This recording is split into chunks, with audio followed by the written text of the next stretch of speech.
might be the yummiest fish fingers I've ever made, straight from Ottolenghi Simple. Welcome to today's video as I try out my second recipe from Ottolenghi Simple as we try out coconut crusted fish fingers. For the first step, this is what you're going to use. The star of the show, the fish of course, lime juice, coconut cream, and some salt. I will mix my coconut cream, salt, and lime juice.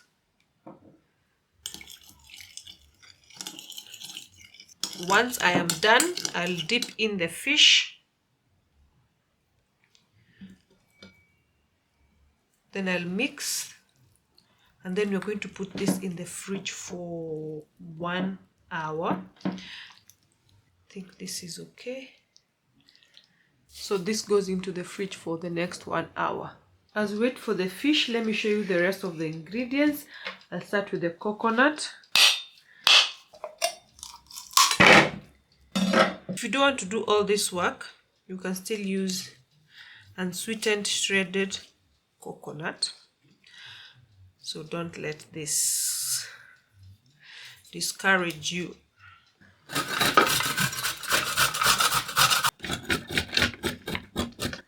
So we are going to dry the coconut for 6 to 7 minutes.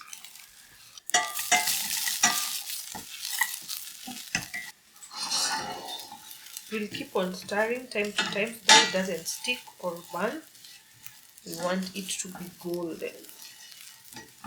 Coconut is ready. I'll transfer it into the plate and let it cool. I'll put some salt into the coconut and then mix with our breadcrumbs.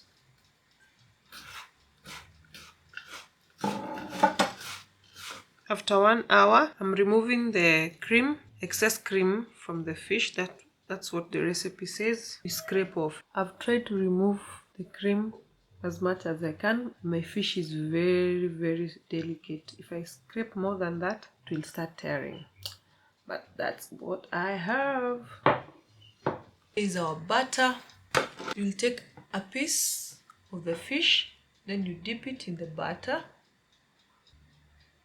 And then here in the coconut mixture on all sides. And then we transfer here.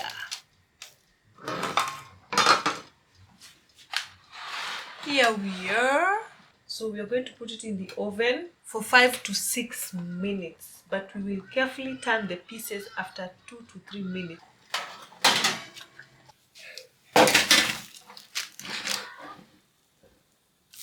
So it's the moment of truth. The smell is lovely.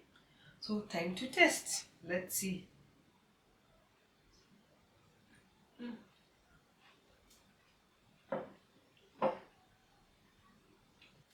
Give it a 10 out of 10. Let's begin there.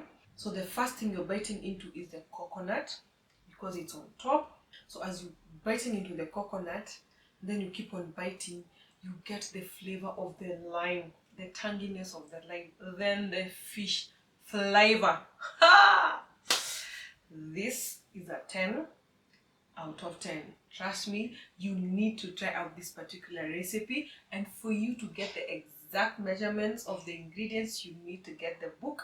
The book is Ottolenghi Simple. Okay, I hope I'm pronouncing the name correctly. If I'm not, I'm so sorry in advance. I love it and I hope you love it too.